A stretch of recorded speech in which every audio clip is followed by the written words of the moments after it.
কিয়ামতের দিন আল্লাহ রাসূল এই উম্মতের ব্যাপারে বলবে, আমার উম্মতের হিসাব কিতাব কোথায় নিবেন? কেন, যাক সবারটা যেমন নেই তেমন নিব?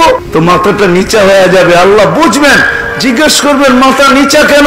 বলে সবার সামনে হিসাব কিতাব নিবেন, আমার উম্মতের ভুল ত্রুটি জেনে ফেলবে, আমি লজ্জিত হয়ে যাব। আপনারা বলছেন আমাকে লজ্জা দিবেন না, তা আল্লাহ জিজ্ঞেস করবে আপনি কি বলতে চান? আমার উম্মতের হিসাব কিতাব আমাকে নিতে দেন, আমি দিব, কাউকে জানতে দিব না। তো বলছে বন্ধু, এটা তো ওয়াদার বিপরীত হয়ে যাবে। আপনি যদি আপনার উম্মতের হিসাব কিতাব নেন, আর বড় বড় ভুল যখন আপনি দেখবেন, বড় বড় ভুল আমি কেমনে বুঝাবো? বড় বড় ভুল যখন আপনি দেখবেন, তো লজ্জা কি আপনি পাবেন না? বলছে স্বাভাবিক।